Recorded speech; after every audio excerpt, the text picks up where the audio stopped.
ఆ ప్రభు యొక్క హృదయానికి సమర్పించుకుంటున్నాను.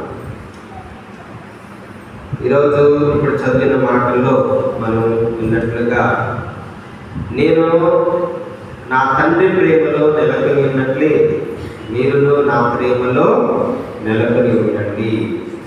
అందరూ చెప్పండి మాట. నేను నా తండ్రి ప్రేమలో నెలకొని ఉన్నట్లే, నేను మా తండ్రి ప్రేమలో నెలకొన్నట్లే మీరును నా ప్రేమలో నేను నెలకొని ఉండండి. నెలకొని ప్రభు మనందరినీ కూడా తన ప్రేమలో జీవించమంటున్నాడు. తన ప్రేమలో మనలను జీవించి ఆయన ప్రేమలో మనందరం కూడా స్థిరంగా ఉండాలని కోరుకుంటున్నాడు. మరి హృదయం అనేది ప్రేమకు గుర్తు. హృదయం నుండి అన్ని ఫీలింగ్స్ వస్తాయి. అందుకే ప్రభు అంటాడు, మనిషిలో నోటిలోకి పోయేది ఏది కూడా మనిషిని మాలిన్యము పరచదు, కానీ బయటకు వచ్చేది అతనిని మలినము పరుస్తుంది. అంటే ఈ హృదయంలో అనేకమైనటువంటి భావోద్వేగాలు దాగి ఉన్నాయి. అంటే మన జీవితము హృదయానికి దగ్గర సంబంధం ఉందని అర్థం. మనం మాట్లాడే మాటలకి, మనం చేసే పనులకి, మన యొక్క సంబంధ బాంధవ్యాలకు హృదయానికి దగ్గర సంబంధం ఉందని అర్థం.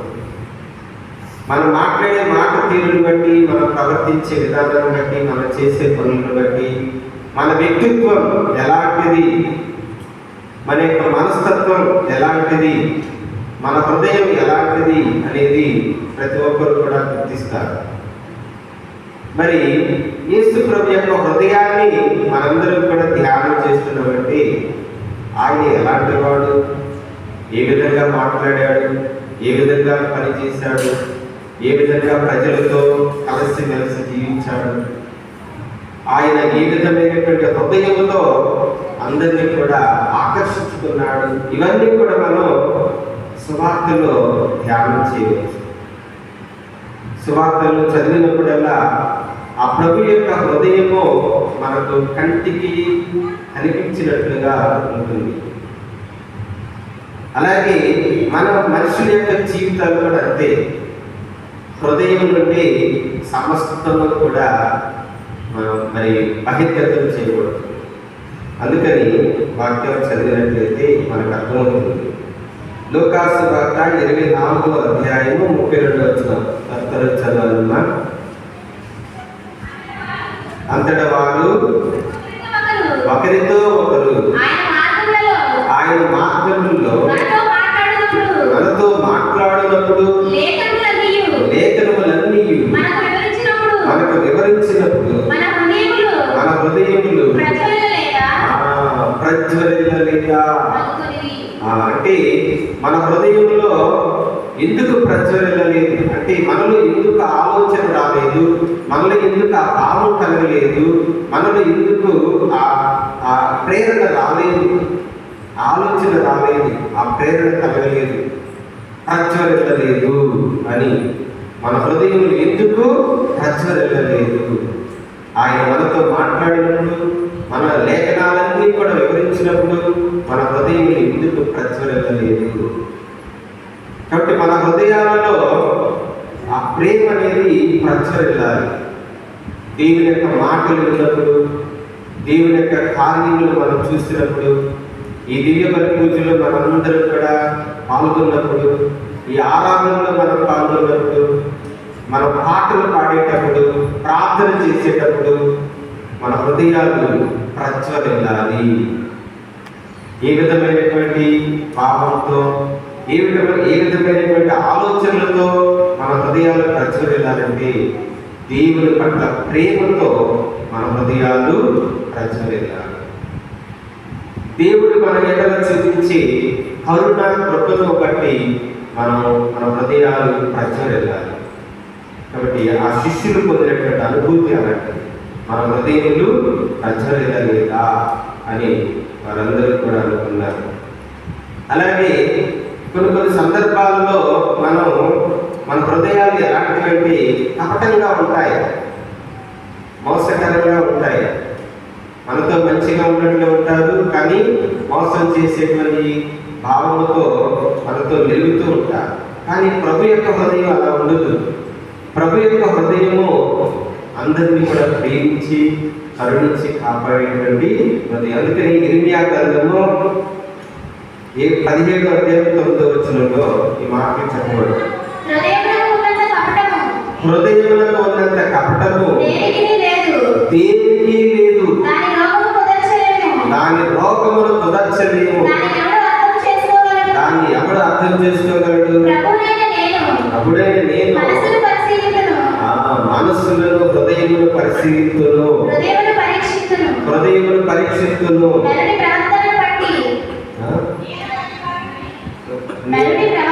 నరుని ప్రవర్తనను బట్టి వాని క్రియలను చొప్పున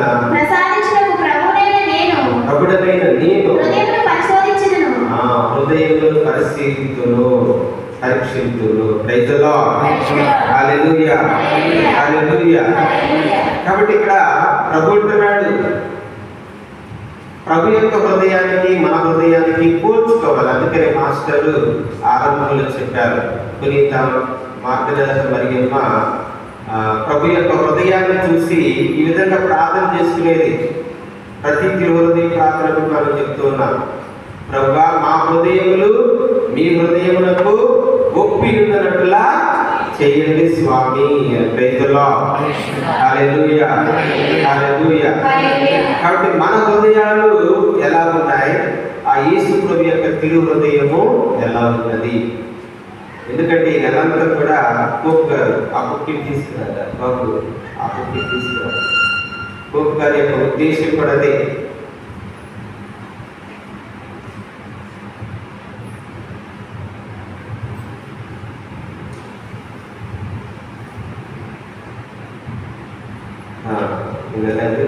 కదా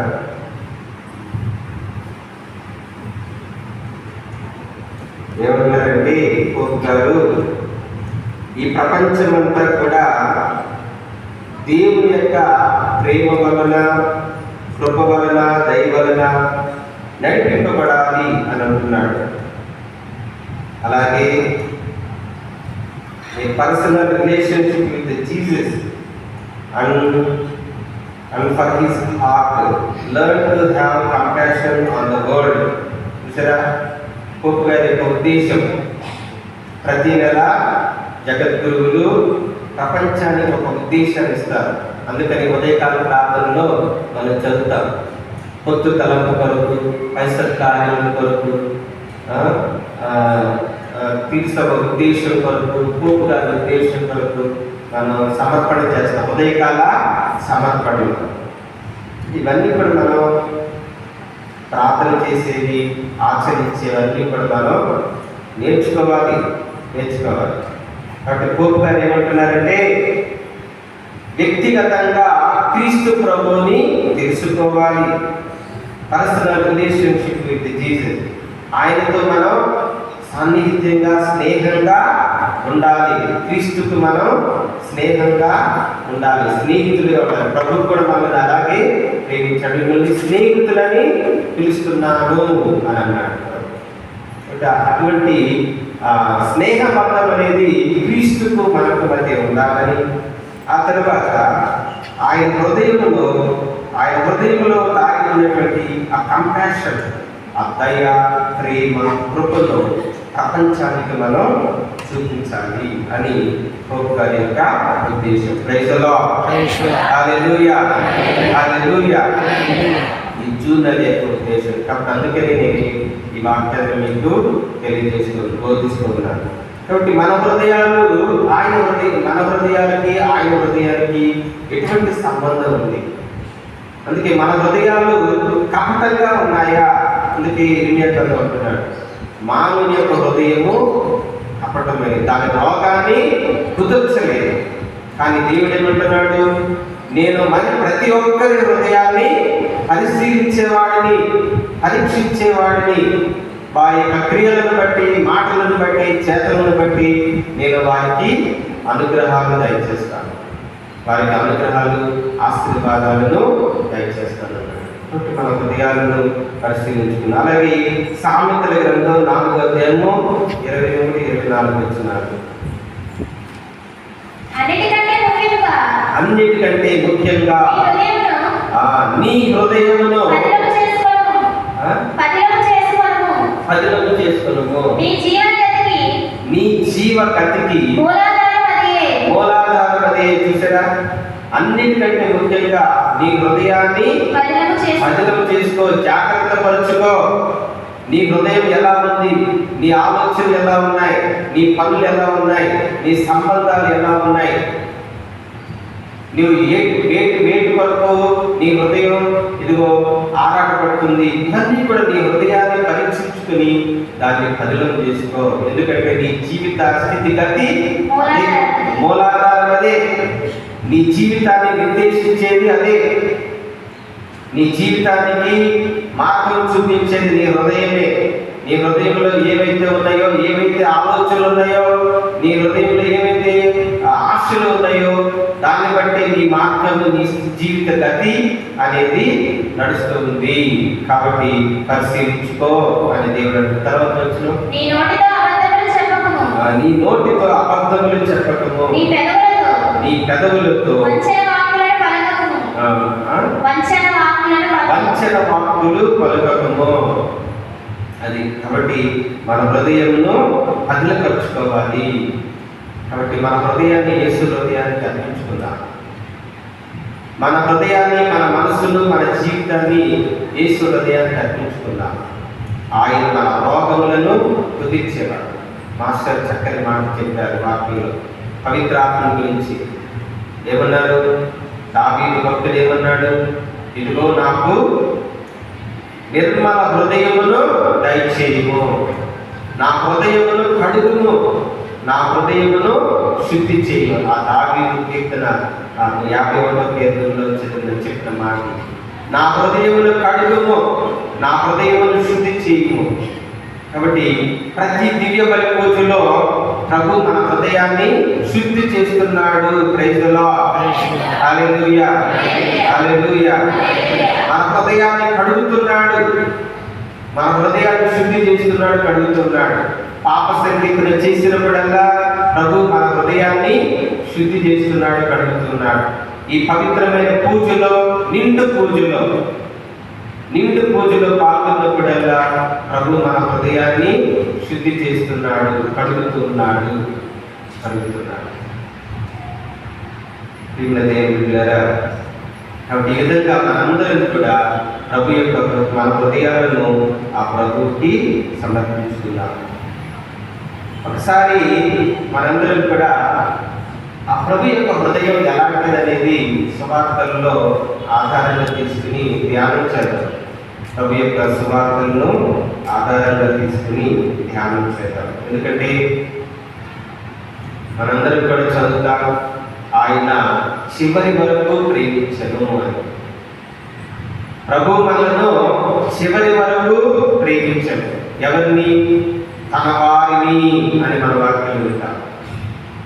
కాళ్ళు కడిగే సాంగ్యం యోహాను సువార్త 13వ అధ్యాయం 1వ వచనం. అది పాస్కా పండుగ ముందటి రోజు యేసు తాను ఈ లోకమును వీడి తండ్రి ఎదురుకు వెళ్ళవలసిన గడియ సమీపించినదని గ్రహించెను. ఈ లోకములో ఉన్న వారిని, తన వారిని ఆయన ప్రేమించెను, వారిని చివరి వరకు ప్రేమించెను. చాలు. ఈ లోకములో ఉన్న తన వారిని ఆయన ప్రేమించెను, చివరి వరకు ప్రేమించెను. ఇక్కడ ప్రభు ఎవరి కోసం వచ్చాడు? మన కోసం వచ్చాడు. అందుకని యోహాను సువార్త 1వ అధ్యాయం 11వ వచనం. ఆయన తన వారి యొద్దకు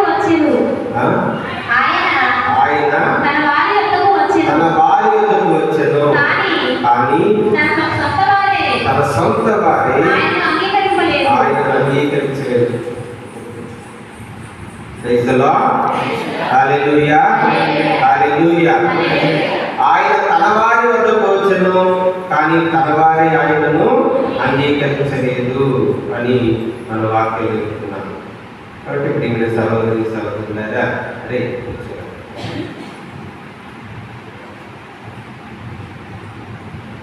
ప్రైజ్ ది లార్డ్, హల్లెలూయా, హల్లెలూయా.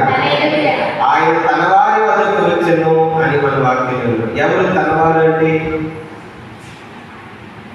అంటే దేవుడు మనుష్య రూపుడుగా మన మధ్యకు వచ్చాడు. నరావతారుడుగా మనలను కోరిన వాడుగా ఆయన మన మధ్యకు వచ్చాడు. కాబట్టి తన వారు అంటే మనందరూ, మనుషులమైన మనందరూ కూడా ఆయనకు చెందినవారు. ఎందుకు? మనలను పోలి మన కొరకు, మన రక్షించడం కొరకు ఆయన మన మధ్యకు వచ్చను అని మన వాక్యంలో వింటున్నాం. కాబట్టి ఇక్కడ యేసు ప్రభు మనందరినీ కూడా తనవాడిగా స్వీకరించాడు, ప్రేమించాడు, చివరి వరకు ప్రేమించాడని మన వాక్యంలో వింటున్నాం. అందుకని ప్రభు మనలో దాసులని పిలువకుండా స్నేహితులని పిలుస్తున్నాడు. ఎందుకని? తన వారు మనందరూ కూడా తన వారు కాబట్టి ఆయన మనల్ని స్నేహితులుగా పిలుస్తున్నాడు. అందుకని యోహాను సువార్త 15వ అధ్యాయము 15వ వచనం చదవండి. తన యజమానుడు ఏమి చేయను దాసుడు ఎరుగడు కనుక ఇక నేను మీ మీదట నేను దాసులను పిలువక స్నేహితులను పిలిచెదను. ఏలైనా విశదపరిచితిని. చూసారా, ఇక్కడ దాసుడికి యజమానికి మధ్య భేదం ఉంది. కానీ ఇక్కడ ప్రభు ఏమంటున్నాడు? ఆ భేదాన్ని తీసివేసి తన వారిగా అందరినీ స్వీకరించాడు. ఎటువంటి భేదం లేదు. ఆయన ప్రేమలో హెచ్చుతగ్గులు లేవు. ఆయన ప్రేమలో భేదము లేదు. ఒకరికి ఇంత, ఒకరికింత ఏం లేదు. ఆయన అందరినీ సమానంగా ప్రేమించాడు. అది దీని యొక్క భావం. అందరినీ కూడా సమానంగా ప్రేమించాడు. ఆయన ప్రేమలో స్వార్థం లేదు. ఆయన ప్రేమలో భేదము లేదు. అందరినీ కూడా సమానంగా ప్రేమించాడు. అలా సమానంగా ప్రేమించడానికి గల కారణం ఏంటంటే తను తాను త్యజించుకున్నాడు. తను తాను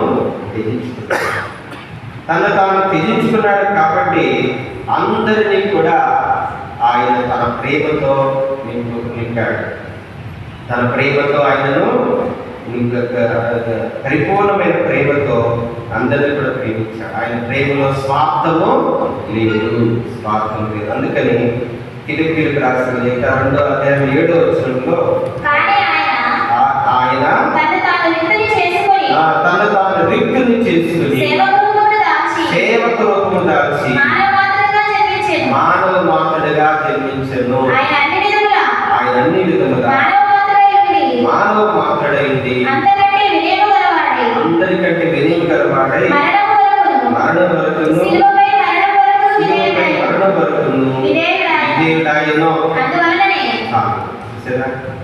ఆయన తను తాను తగ్గించుకున్నాడు, వినమ్రుడయ్యాడు, స్వార్థాన్ని విడిచిపెట్టాడు.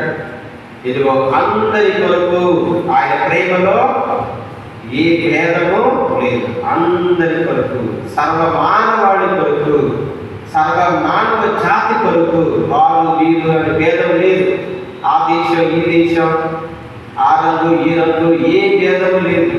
అదేవిధంగా అందరినీ ఆయన సమానంగా ప్రేమించాడు. అందుకని అందరి కొరకు ఆయన తన ప్రాణాన్ని కలిగర్పించాడు. తను తాను రిక్తుని చేసుకున్నాడు. అందుకే అందరినీ కూడా ప్రేమించగలిగాడు. దానికి ఉదాహరణలు మనం చదువుతాం.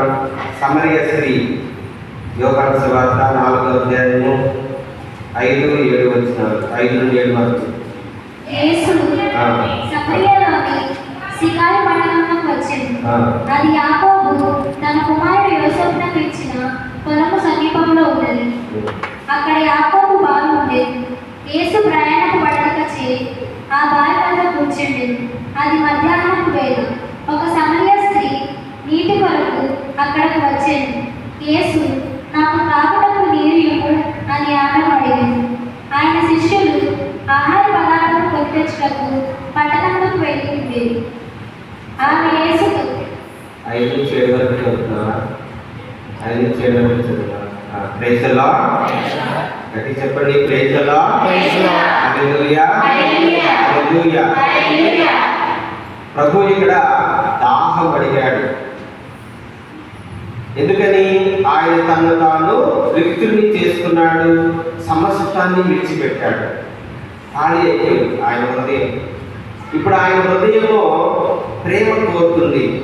అందుకని మన ప్రేమను ఆయన కోరుతున్నాడు. నేను మిమ్మల్ని ప్రేమిస్తూ మీ దగ్గరకు వచ్చాను, మీరు నన్ను కూడా ప్రేమించారు. అందుకే ఇక్కడ వాక్యం కూడా అదే, నేను నా తండ్రిని ప్రేమించి ఆయన ప్రేమలో నెలకొన్నట్లే మీరు నన్ను ప్రేమించి నా ఆజ్ఞలను పాటించి నా ప్రేమలో నెలకొని ఉన్నారు. నేను మిమ్మల్ని ప్రేమిస్తున్నా, అలాగే మీరు కూడా నన్ను ప్రేమించారు. ఇక్కడ దాహము కలటువంటి ఆయన మన ప్రేమ కొరకు ఆశపడుతున్నాడు. మీకు మీ అందరికీ ఇవి లేకుండా జీవధార లేకుండా మన క్యాథలిక్ జీవధార యాప్, దానిలో పోయిన నెలంతా కూడా మరియ తల్లి పూజిత మాసం గురించి డైలీ 1వ రోజు, 2వ రోజు, 3వ రోజు అని ఉన్నాయి. దానిలో ఈ నెల జూన్ నెల 1వ ప్రతిరోజు తిరుహృదయం గురించి కొంత మెసేజ్ మీకు వస్తుంది, చదవండి. అర్థమైందా? ఆ యాప్లో జీవధార యాప్ అంతా ఉందా? ఫోన్తో ఏం చేస్తున్నావు? క్యామింగ్ చేస్తున్నావా? నువ్వు చక్కగా వాక్యం చదువుని, సరేనా? చక్కగా వాక్యం చదివి పాటలు నేర్చుకో. నువ్వు బాగా పాడతావు, బాగా పాడతావు. పాటలు పాడు, సంఘంలో బాగా పాటలు పాడు. Praise the Lord. Hallelujah, hallelujah. ప్రతిరోజు యేసు తిరుహృదయం గురించి చదువుమా, చదివి రాసుకో. ముఖ్యమైన వాక్యం ఉంటే రాసుకో. అలాగే మీరు కూడా అందరూ ఆ జీవధార యాప్లో రోజు యేసు తిరుహృదయం గురించి ఆ మెసేజ్ వస్తూ ఉంటుంది. అదేంటంటే పునీత మార్గరేత మరియమ్మకు ప్రభు ఇచ్చిన సందేశాన్ని ఆ రోజు ఒక్కొక్క రోజు ఒక్కొక్క వాక్యం, ఒక్కొక్క అంశాన్ని గురించి అక్కడ మాట్లాడుతుంది. అక్కడ ఆ మార్గరేత మరియమ్మకు ప్రభు ఇచ్చిన మాట ఏంటంటే, తన హృదయాన్ని చూపించి, ఇదిగో నేను మిమ్మల్ని ప్రేమిస్తున్నాను, మానవ జాతిని అంతటిని కూడా నేను మిమ్మల్ని ప్రేమిస్తున్నాను, మీరు కూడా నన్ను ప్రేమించండి అని ఆ ప్రభువు, ఆ దివ్య సంప్రసాద రూపంలో ఉన్న ప్రభువు మార్గరేత మరియమ్మకు ఆ హృదయాన్ని చూపించి చెప్పినటువంటి. అందుకే ఇక్కడ కూడా యేసు ప్రభు ఆ సమరయ స్త్రీ దగ్గరకు వచ్చి నాకు దాహం అవుతుంది అని అనడంలో అర్థం ఏంటంటే, నాకు నీ హృదయం కావాలి, నీ ప్రేమ కావాలి. ఇదే మాట శిలువ మీద వేలాడుతున్నప్పుడు కూడా యేసు ప్రభు 7 మాటల్లో ఒక మాట చెప్పాడు, నాకు దాహము అగుచున్నది. ఈ సమరయ స్త్రీతో అడిగినటువంటి మాట, నాకు దాహం ఇవ్వు అన్న మాట శిలువ మీద వేలాడుతూ ఆయన పలికిన 7 మాటల్లో ఒకటి, నాకు దాహము అగుచున్నది. అంటే నేను మిమ్మల్ని ప్రేమించాను, మీరు కూడా నన్ను ప్రేమించి నా ప్రేమలో నెలకొని ఉండండి అని సందేశం. అలాగే లూకా సువార్త 7వ అధ్యాయము 36 నుంచి 50 వరకు అక్కడ ఆ స్త్రీ యేసు పాదాలను కడగటం. లూకా సువార్త 7వ ఆయన అందులో అంగీకరించి పరిచర్య గృహంలో భోజనమునకు కూర్చుండెను. ఆ పట్టణంలోని ఒక స్త్రీ పాపాత్మురాలు యేసు పరిచర్య ఇంట భోజనమునకు వెళ్ళినని తెలుసుకొని చలువరాతి పాత్రలు పరిమళ ద్రవ్యములు తీసుకొని వచ్చి ఆయన పాదముల వెనుకగా నిలబడి ఏడ్చుచు తన కన్నీటితో ఆ పాదములను తడిపి తల వెంట్రుకలతో తుడిచి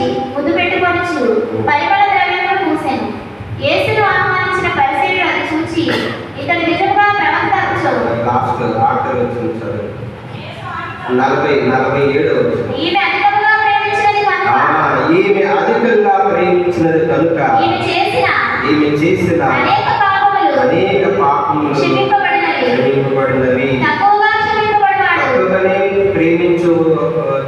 తక్కువగానే క్షమింపబడిన వాడు తక్కువగానే ప్రేమించును అని మీతో నిశ్చయముగా చెప్పుతున్నాను. Praise the Lord. Hallelujah, hallelujah. చూసారా, ఈ స్త్రీ ఏం చేసింది? ప్రభు పాదాలను అభిషేకించింది, కన్నీటితో కడిగింది, కురులతో తుడిచింది, ముద్దు పెట్టుకుంటూ ఉంది. ఎందుకంటే తన ప్రేమనంతటిని కూడా ప్రభువుకి సమర్పించింది. ఈమె అధికంగా ప్రేమించింది. ఈమె అధికంగా ప్రేమించింది. ఎందుకని? నా ప్రేమను ఆమె అనుభూతికి తెచ్చుకుంది. నా ప్రేమ ఆమె చవి చూచింది కనుక ఆమె కూడా నన్ను అధికంగా ప్రేమిస్తుంది అని ప్రభు తన మాటల్లో వ్యక్తం చేస్తూ ఉన్నాడు. దేవుని సహోదరులు గారు, కాబట్టి మన హృదయము ఆ ప్రభువుకి సమర్పించుకోవాలి. అలాగే వ్యభిచారంలో పట్టుబడిన స్త్రీతో కూడా ప్రభు చెప్పిన మాట అది, నేను నిన్ను నీకు శిక్ష విధించను, వెళ్ళు, ఇక పాపము చేయకు. యోహాను సువార్త 8:11. కాబట్టి ఇక్కడ ప్రభువు ఆ స్త్రీని ఎంతో ప్రేమతో క్షమించాడు. అలాగే ఆ స్త్రీ కూడా అధికంగా ప్రభుని ప్రేమించింది అని మనందరం కూడా గ్రహిస్తూ ఉన్నాం. తర్వాత ప్రభు చేసినటువంటి స్వస్థత కార్యాలు మనం చూసినట్లయితే ఆయన చర్యలు అన్నీ కూడా ప్రేమతో నిండినవే. ఆయన మన వద్దకు వచ్చాడు, మనతో ఉన్నాడు, మనతో కలిసి ఉన్నాడు. ఆయన యొక్క ప్రేమ, ఆయన హృదయము మనతోనే ఉన్నది అని మనందరూ ఇప్పుడు గుర్తించాలి. మత్తయి సువార్త 8:3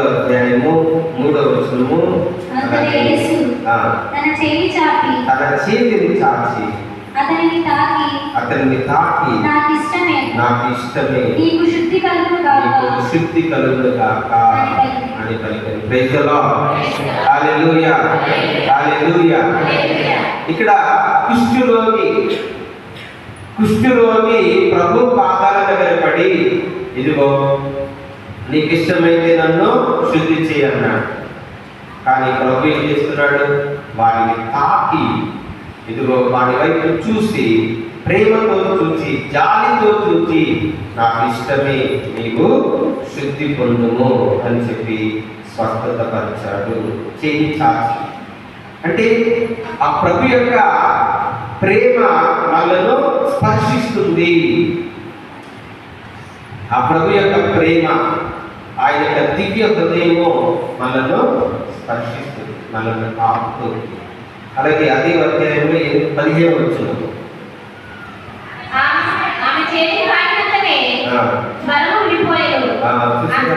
ఇక్కడ పేతురు అంత జన్మతో బాధపడుతూ మంచు పెట్టుంది. ప్రభు వెళ్ళి తన హస్తముతో ఆమె చేతిని తాకదని స్వస్థత ఉండేది. ప్రభు యొక్క ప్రేమ. అలాగే మత్తయి సువార్త 9:29. అంతటా ఆయన వారి నేత్రములను తాకి, మీరు విశ్వసించినట్లు జరుగును గాక అని పలికెను.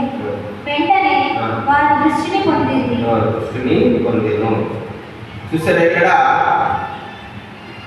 గుడ్డివాడిని ప్రభువు తాకుతూ ఉన్నాడు. వారి కన్నులను తాకాడు. వారి కన్నులను తాకి, ఇదిగో నీ విశ్వసించినట్లే జరుగును కాక అని చెప్పి వారికి స్వస్థతను దయచేశాడు. అలాగే మత్తయి సువార్త 7:33.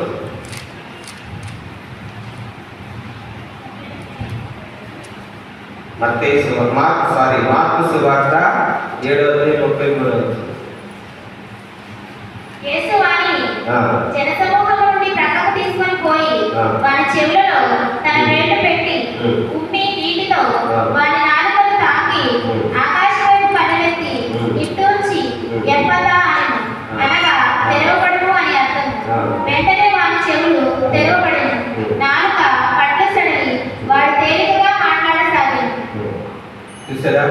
ఇక్కడ మోక చెవిటి వారిని ప్రభు స్వస్థపరుస్తున్నాడు. ఎలాగా?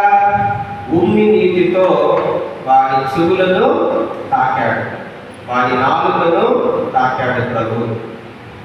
తాకి ఇదిగో ప్రార్థన చేశాడు. ఎఫ్ఫతాగా తిరుగుబడి అనగానే వాడు స్వస్థత పొంది దేవుని స్తుతించాడు. అప్పుడు ఆ జనమందరూ ఏమన్నారు? ఈయన సమస్తమును చక్కపరిచి ఉన్నాడు అని. ఎక్కడైతే ప్రేమ ఉంటుందో అక్కడ చక్కదనం ఉంటుంది. Praise the Lord. Hallelujah, hallelujah. ప్రభు ఏది చేసినా ప్రేమతో చేశాడు, అన్ని చక్కగా చేశాడు, చక్కపరిచాడు. అంత కూడా ప్రేమతోనే. ఇక్కడ ఉమ్మి నీటితో అతని నాలుగు తాకటం, చెవుల్లో ఏళ్ళు పెట్టి తిప్పటం అనేది సరి చేయటం. అంటే సృష్టిని మరలా సరి చేశాడు ప్రభు. ఆదిలో సృష్టి చేశాడు కదా, ఏం చేశాడు? మట్టి ముద్దను చేసి ఆ మట్టి ముద్దకు రూపాన్ని ఇచ్చాడు. తన చేతులతోనే కదా మట్టి ముద్దకు రూపాన్ని ఇచ్చింది. అలాగే ఇక్కడ కూడా ప్రభువు తన చేతితోనే ఆ మట్టి ఉమ్మి నీటితో, ఆ ఉమ్మి నీటి పవిత్రాత్మకు గుర్తుగా ఉంది. ఇందాక మాస్టర్ పవిత్రాత్మను ఊదాడు అని. ఇక్కడ ఆ ఉమ్మి నీరు పవిత్రాత్మకు గుర్తుగా ఉంది. పవిత్రాత్మ ఆ ఉమ్మి నీటితో ప్రభువు వారి పెదవులను నాలుకను తాకాడు, చెవులు ఏలు పెట్టి సరిచేశాడు, చక్కపరిచాడు. ప్రేమతో ప్రభు మన జీవితాలను చక్కపరుస్తున్నాడు. అలాగే మన మధ్య పరస్పర ప్రేమ ఉన్నట్లయితే అంత కూడా చక్కగా ఉంటుంది, చక్కగా ఉంటుంది. అందుకే ప్రభు అన్నాడు, ప్రేమ ఎక్కడ ఉంటుందో అక్కడ ఆనందం ఉంటుంది. మీరందరూ నా ఆనందం మీ యందు ఉండాలని, మీ ఆనందం పరిపూర్ణం కావాలని ఈ మాటలు చెప్తున్నాను. ఏమని? నేను మిమ్మల్ని ప్రేమించినట్లే మీరు ఒకరినొకరు ప్రేమించుకోండి. ఇదే నా ఆజ్ఞ. కాబట్టి ఎక్కడైతే ప్రేమ ఉంటుందో అక్కడ చక్కదనము ఉంటుంది. బైబిల్లో మనం ఎన్నో మాటలు వింటాం. కాబట్టి అన్నదమ్ముల మధ్య ప్రేమ ఇది ఎట్లాంటిదంట? ఎలాంటిదని చెప్తాడు బైబిల్లో? బైబిల్ వాక్యం ఏం చెప్తుంది? అన్నదమ్ముల మధ్య ప్రేమ ఎలాంటిది? సువాసన వెదజల్లుతూ అహరోను తల మీద నుండి జాలువారి పవిత్ర తైలం లాంటిది, సువాసన లాంటిది, ఐక్యమత్యం. అలాగే బైబిల్లో భార్య భర్తల మధ్య ప్రేమ ఎలాంటిదంట? వికసించిన పుష్పము ఏ విధంగా అయితే సువాసన వెదజల్లుతుందో అలా. కాబట్టి ఇక్కడ చక్కదనం అనేది ఉంటుంది. కాబట్టి దేవుడు తన ప్రేమతో సమస్తాన్ని చక్కపరిచాడు, మన జీవితాలను చక్కపరుచుకున్నాడు.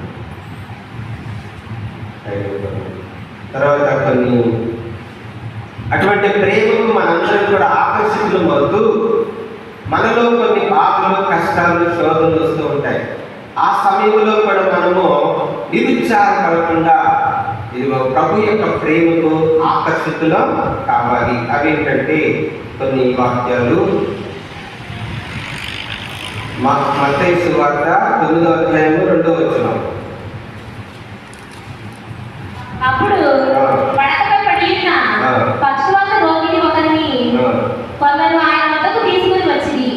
వారి విశ్వాసమును గమనించి ఆ రోగితో, కుమారా ధైర్యం వహించుము. కుమారా ధైర్యం వహించుము అని. కాబట్టి మనకు కూడా ఇటువంటి బాధలు, కష్టాలు, వ్యాధులు వస్తాయి. అటువంటిప్పుడు మనం ఏం చేయాలి? ఆ ప్రభు యొక్క ప్రేమకు ఆకర్షితులం కావాలి. మన ఆదివారం కాళిదాసు గుజ్జిమ్మ అక్కనవీరి సంఘం నుంచి పాపం ఆమెకి నాకు తెలిసి 75 సంవత్సరాల పైన ఉంటాయి. ఆమె కడుపులో ఇంత పెద్ద గడ్డ ఇంతలా పట్టేసుకుని వచ్చింది. ఇంతలా పట్టేసుకుని వచ్చేది గుడికి. చాలా ఏడుస్తూ ఉండేది. గుడికి వచ్చి అక్కడ కూర్చొని బాధతోనే అలా కూర్చొని ఏడుస్తూ ఉండేది. పూజ అయిన తర్వాత నా దగ్గరికి వచ్చి ప్రార్థన చేయించుకుని, స్వామి నా కడుపులో గడ్డ ఉంది, చాలా బాధ, నొప్పి, భయంగా ఉంది, ప్రార్థన చేయండి. ప్రతి ఆదివారం ప్రార్థన అయిన తర్వాత, పూజ అయిన తర్వాత ఆశీర్వాదం కోసం నేను ఆ తల్లి మీద జాలిపడి మనస్ఫూర్తిగా ప్రార్థన చేసేవాడిని. ఆ కడుపు మీద కూడా ఇలా సిలువు చేసి ప్రార్థన చేసేవాడు. మా నాన్నగారు వచ్చింది, స్లిమ్ అయ్యి వచ్చింది. మా నాన్నగారు చాలా స్లిమ్ అయ్యి వచ్చింది.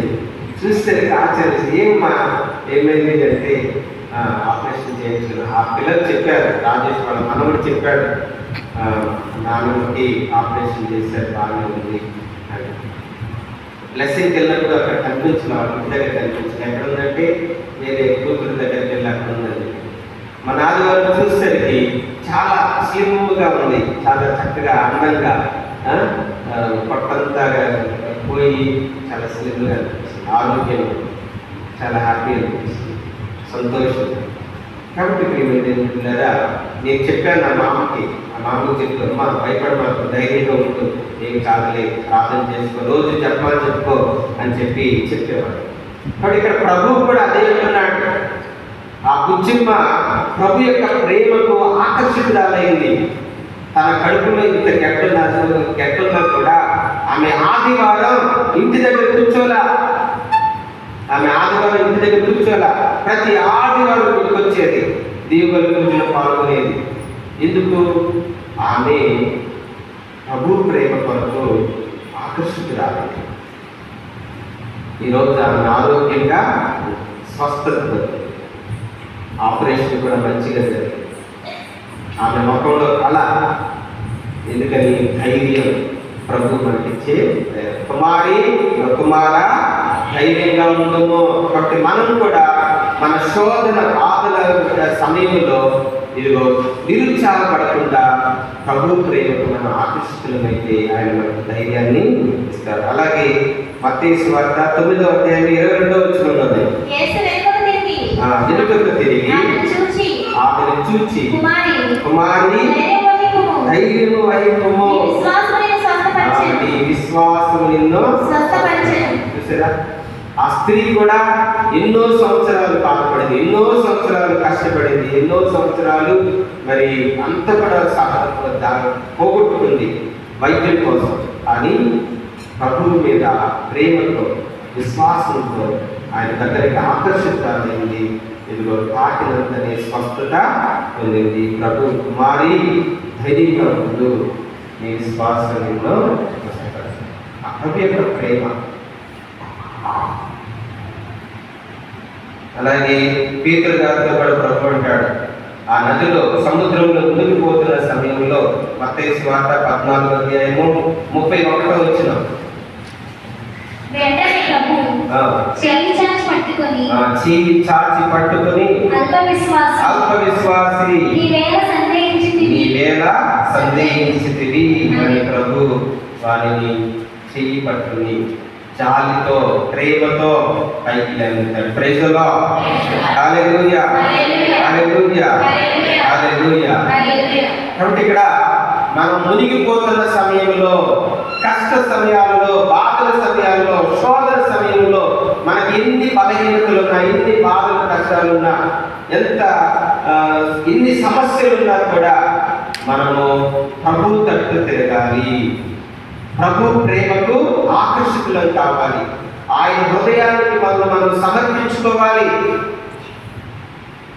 ఆయన ప్రేమ కలిగిన హృదయానికి మనం సమర్పించుకోవాలి. అందుకే రోజు మీకు చెప్తున్నాను, దివ్య ప్రసాదం తీసుకున్న తర్వాత వెంటనే చతికిలపడి కూర్చోమాకండి. అర్థమైందా ఐశ్వర్య?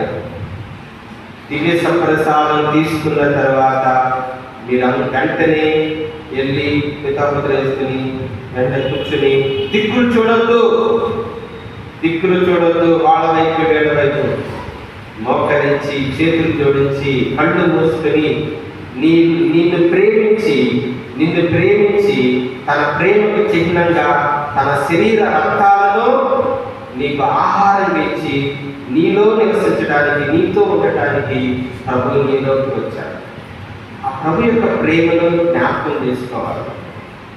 అదేవిధంగా ఆ దివ్య సప్రసాద రూపంలో తన ప్రేమనంతా కూడా మన కొరకు ధారపోసి తన శరీర రక్తాలుగా మనకు జీవాహారంగా ఉండి మనలోనికి వేయించేసి వచ్చిన ప్రభుని ప్రేమను మనం జ్ఞాపకం చేసుకోవాలి. అంతేగాని తీసుకున్న వెంటనే పక్కన వాళ్ళతో మాట్లాడతారు, దిగ్గులు అవుతారు, చతికిలు పడతారు, ఏదో బయటకు వెళ్ళిపోతారు. కొంతమంది అయితే బయటకు వెళ్ళి ఎన్నిసార్లు చెప్పినా మారవాడు, ఎన్నిసార్లు చెప్పినా మారదు, మార్పు లేదు వాళ్ళకి. దివ్య సప్రసాదం తీసుకోవడం ఏదో పోగొట్టుకున్న వాళ్ళలాగా, ఏదో బాగా తీసేవాళ్ళలాగా ఒక 5 నిమిషాలు 10 నిమిషాలకి బయటకు వెళ్ళిపోతారు. పూజ పూర్తయ్యే వాళ్ళకి అందరూ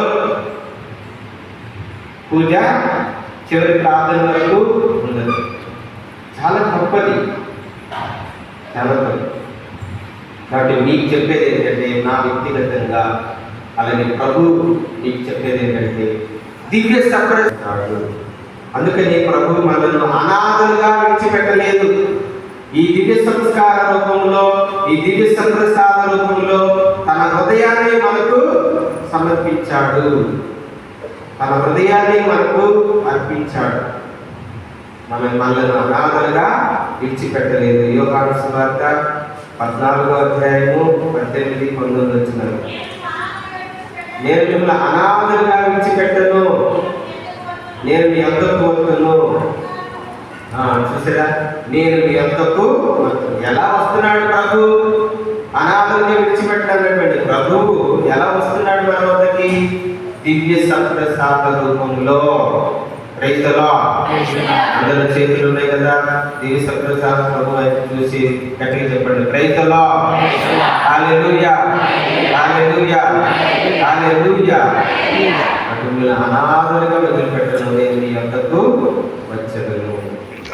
అలాగే 19వ వచనం చదువు. లోకమునని ఎన్నటికీ చూడలేదు, కానీ మీరు నన్ను చూచెదరు. నేను జీవించుచున్నాను కనుక మీరును జీవింతురు. నేను నా తండ్రి యందును, మీరు నా యందును, నేను మీ యందును ఉన్నామని ఆ దినమున మీరు గ్రహింతురు. చూసారా, నేను జీవించుచున్నాను కనుక మీరు కూడా, నన్ను ప్రేమించే మీరు కూడా జీవిస్తారు. నేను తండ్రి యందు ఉన్నాను, తండ్రి నా యందు ఉన్నాడు, అట్లే మీరును నా యందు ఉన్నారు. ఇది దివ్య సప్రసాద ప్రభు మనకిచ్చే వాగ్దానము. ఆ ప్రభు యొక్క ప్రేమకు హృదయానికి చిహ్నము ఈ దివ్య సప్రసాదము. ఇంకా ప్రభు యొక్క చూపులు, ఆ ప్రభు యొక్క మాటలు అన్నీ కూడా ప్రేమతో ఉన్నవే. ప్రభు ఎంతో ప్రేమతో మన వైపు చూస్తున్నాడు. మన పనులు, మన క్రియలు, మన జీవితాన్ని ఆయన ప్రేమతో చూస్తున్నాడు అని మనం అర్థం చేసుకోవాలి.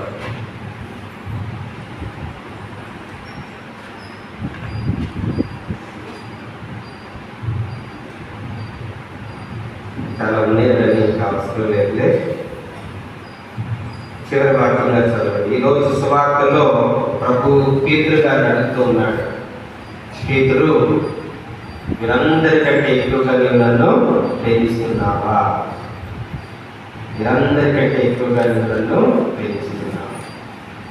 ప్రభు మనందరినీ అడుగుతూ ఉన్నాడని భావించాలి. మీరందరికంటే ఎక్కువగా నీవు నన్ను ప్రేమిస్తున్నావా? అప్పుడు పేతురు అంటున్నాడు, అవును ప్రభు, నేను నిన్ను ప్రేమిస్తున్నాను. కాబట్టి మనం కూడా ప్రభుకి ప్రేమను అర్పించాలి.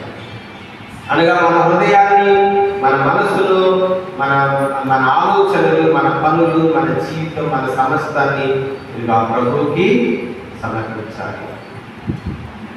ప్రేమించే ప్రభుకి నేను నిన్ను ప్రేమిస్తున్నాను. పేతురు 3వసారి చెప్పిన సమాధానం మనకు కూడా రాదు. పై కథలతో కాదు. ప్రభు 3 సార్లు అడిగాడు. 3వసారి ఏమైంది? పేతురు మనస్సు నొచ్చుకుని, ప్రభు నీకు అంతయునో తెలియనో నేను నిన్ను ప్రేమించున్నానని నీవు ఎరుగుదువు. మనస్సు నొచ్చుకోవటం. ఇప్పుడు 3వసారి వచ్చిన సమాధానం మనసు, హృదయం నుండి వచ్చిన సమాధానం. మనస్సు నుంచుకుని హృదయం నుండి, హృదయ అంతరంగం నుండి చెప్పినటువంటి సమాధానం. కాబట్టి మనం కూడా హృదయ అంతరంగం నుండి ప్రభువుకి మన ప్రేమను అర్పించాలి, మన ప్రేమను సమర్పించాలి. అలాగే పేతురు, ఈరోజు పౌలు గారు హంతకుడు, కానీ ప్రభు యొక్క ప్రేమను తన జీవితంలో చవి చూచాడు. అందుకని పౌలు గారు చక్కని మాటలు చెప్తాడు. విశ్వాసము, నమ్మికకు, ప్రేమ, ఈ మూడు దైవానుగ్రహాలు. అందులో నిలిచిపోయేది ఒకటే, ప్రేమ. మీకు ఒక మంచి మార్గాన్ని చూపిస్తాను, అది ప్రేమ మార్గం. కొరింథీయులకు రాసిన మొదటి లేఖ 12వ అధ్యాయము ఆఖరి వచనం 31వ వచనం. శ్రేష్టమైన వరములను ఆసక్తితో అపేక్షింపుడు, అన్నిటికంటే శ్రేష్టమైన మార్గంలో ఒక దానిని నీకు చూపెదను. చూసారా, అదేంటి శ్రేష్టమైన మార్గం? ఏంటి అది అంటే ప్రేమ మార్గం. ప్రేమ మార్గం అని పౌలు గారు మనందరికి అక్కడ తెలియజేస్తున్నారు. ఎందుకంటే ఆయన ప్రభు యొక్క ప్రేమను చూశారు. అందుకని పౌలు గారు తన లేఖనాల్లో ఆ క్రీస్తు ప్రేమ ఎంత లోతైనదో, ఎంత గాఢమైనదో, ఎంత మధురమైనదో అని పౌలు గారు మనందరికీ కూడా చక్కగా వివరిస్తారు. ఆ క్రీస్తు ప్రేమలో మనం పాతుకుని పోవాలి అని పౌలు గారు అంటారు. అది ఎఫెసీయులకు రాసిన లేఖ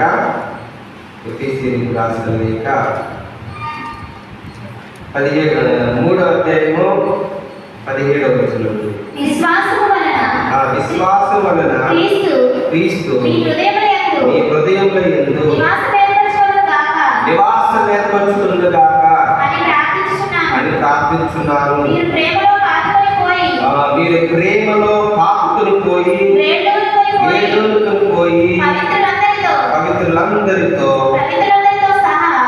పవిత్రులందరితో సహా క్రీస్తు ప్రేమ ఎంత విశాలము, ఎంత దీర్ఘము, ఎంత ఉన్నతము, ఎంత గాఢము గ్రహింపగల శక్తిగలవారు కావాలని దేవునికి నా విన్నపము. మీ గ్రహణ శక్తికి మించిన క్రీస్తు ప్రేమను మీరు తెలుసుకుని దేవుని పరిపూర్ణతతో సంపూర్ణముగా నింపబడుదురుగాక. Praise the Lord. Hallelujah, hallelujah, hallelujah. కాబట్టి పౌలు గారు అంటున్నారు కదా, నేను పాండిత్యం గలవాడిని, గొప్పవాడిని, అన్ని తెలిసిన వాడిని, కానీ ప్రేమ లేకపోతే వ్యర్థుడును అని అన్నాడు. ప్రేమ లేకపోతే వ్యర్థుడు. కాబట్టి ఆ మార్గం, శ్రేష్టమైన మార్గము ప్రేమ మార్గం. అది ఎక్కడి నుంచి పుట్టిందంటే ఆ క్రీస్తు ప్రేమ గాఢమైనది, దీర్ఘమైనది, ఎంతో లోతైనది క్రీస్తుని ప్రేమ. ఆయన హృదయ గాయం నుండి వచ్చినటువంటి ప్రేమ. హృదయ గాయం నుండి పెళ్లి పీపినటువంటి ప్రేమ క్రీస్తుని ప్రేమ. ఆ ప్రేమలో మనందరం కూడా పాతుకుపోవాలి. అందుకే ఇన్యాసి వారు చెప్పినప్పుడు ఒక మాట ఉంటుంది, నీ గాయంలో నన్ను దాచుకో.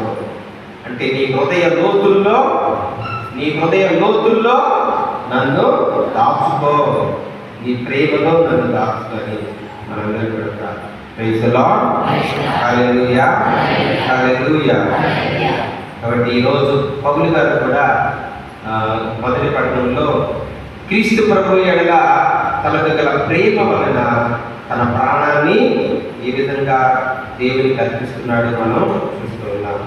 అటువంటి ప్రేమ మనలో కూడా ఉండాలి అని దేవుని యొక్క వాక్యంలో తెలియజేస్తుంది.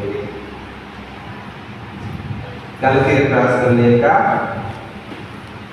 2వ అధ్యాయం 20వ వచనం. ఇక జీవించినది నేను కాదు, క్రీస్తు నాయందు జీవించుచున్నాడు. నన్ను ప్రేమించి నా కొరకై ప్రాణత్యాగం చేసిన దేవుని పుత్రుని అంతది విశ్వాసం చేతని ఇప్పుడు నేను శరీరమంతది జీవితంలో గడుపుతున్నా. కాబట్టి మనం కూడా పేతురుగారిలాగా నేను జీవించినది నేను కాదు, క్రీస్తు ప్రేమే నన్ను జీవింపజేస్తుంది, క్రీస్తు ప్రేమే నన్ను బ్రతికిస్తుంది, క్రీస్తు ప్రేమలో నేను జీవిస్తున్నాను. నా కొరకు నన్ను ప్రేమించి నా కొరకు తన ప్రాణాన్ని బలిగా అర్పించాడు. ఆ ప్రభు యొక్క ప్రేమ నన్ను బ్రతికిస్తుంది. కాబట్టి మనం కూడా ఈ దివ్య బలి పూజలో పాల్గొని, మనం ఆరాధనలో పాల్గొని, మనం ప్రతిరోజు ప్రార్థన చేసుకుని మనం ఈరోజు జీవిస్తున్నామంటే ఆ ప్రభు యొక్క ప్రేమ వల్లనే. Praise the Lord. Hallelujah, hallelujah. ఆ ప్రభు యొక్క కాయబడినటువంటి ఆ ప్రేమ, ఆ హృదయ కాయము నుండి పుట్టినటువంటి ప్రేమ, ఆయన ప్రాణత్యాగం ద్వారా కలిగినటువంటి ప్రేమ, ఆ హృదయ గాయములో మనందరం కూడా పాపుకుని పోవాలి. ఆ క్రీస్తు ప్రేమలో మనందరం కూడా పాపుకోవాలి. అంతేకాకుండా మన హృదయాలు ఆయనకు నివాసంగా ఉండాలి. ప్రతి కుటుంబము యేసు ప్రేమకు, యేసు దివ్య హృదయానికి నివాసంగా ఉండాలి. అందుకని ప్రతి కుటుంబంలో మాస్టర్ చెప్పాడు, నేను ప్రతి చోట చెప్తా, ప్రతి ఇంటికి వెళ్ళినప్పుడు చెప్తా, మీ ఇంట్లో తిరుపతి పట్టం ఉందా? ఉందా లక్ష్మి? భారతి ఉందా? కమల ఉందా? అందరూ తోడ్పడదు. కాబట్టి ఏంటంటారా, ప్రతి కుటుంబంలో యేసు తిరుహృదయ పట్టం ఉండాలి. దాని గురువు చేత ఆశీర్వదించుకొని ప్రతిష్ఠించుకోవాలి. మరి ప్రతిరోజు మీరు ఆ తిరుహృదయ పట్టం ముందు కూర్చుని జపమాల విధించాలి. పొద్దున మాస్టర్ వచ్చాడు సందయ యుద్ధానికి. మాస్టరు వచ్చారు, మన జేజే కాలేజీలో పనిచేస్తారు. వచ్చి చెప్తున్నారు, స్వామి మా కోసం ప్రార్థన చేయండి, మా ఉద్దేశాలని నెరవేరాలని ప్రార్థన చేయండి.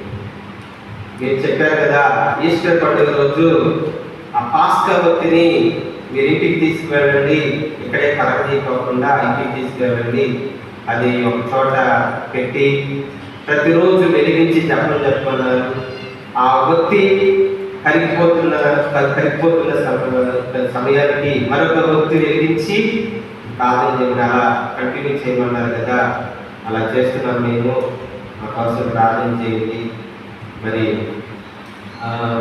ఆ యేసు ప్రేమ మమ్మల్ని కాపాడాలని ప్రార్థన చేయండి. అంటే మీరు కూడా ఆ యేసు తిరుహృదయ పట్టణం దగ్గర వెలుగుతున్న ప్రవృత్తిని పెట్టి రోజు జపమాల జపించండి, ప్రార్థన చేయండి. అప్పుడు ఆ ప్రభు యొక్క దివ్య హృదయము మీ కుటుంబంలో నివాసము, ఆ ప్రభు యొక్క క్రీస్తు ప్రభు హృదయము మీ కుటుంబము నివాసం కావాలి. మీ హృదయాలు ప్రభు యొక్క హృదయానికి నివాసం కావాలి.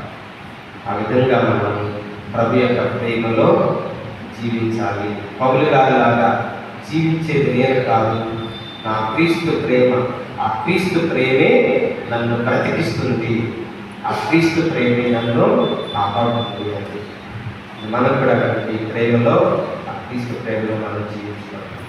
మీరందరూ కూడా ఆ విధంగా ప్రతిరోజు మీ జీవితాలలో ఆ యేసు తిరుహృదయ ప్రభువుకి అర్థం చేస్తూ సమర్పించుకుంటూ ప్రార్థన చేసుకోండి.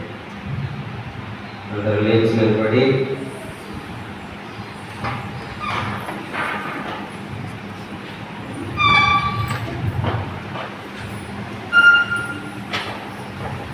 ఈ ఆరాధన పాట పాడుతున్నాం. చేతులు చప్పట్లు కొట్టుకుంటూ ఈ ఆరాధన పాట పాడుతున్నాం. తర్వాత ఇది సప్రసాద ప్రభుని మీ మధ్యకు తీసుకొస్తాను.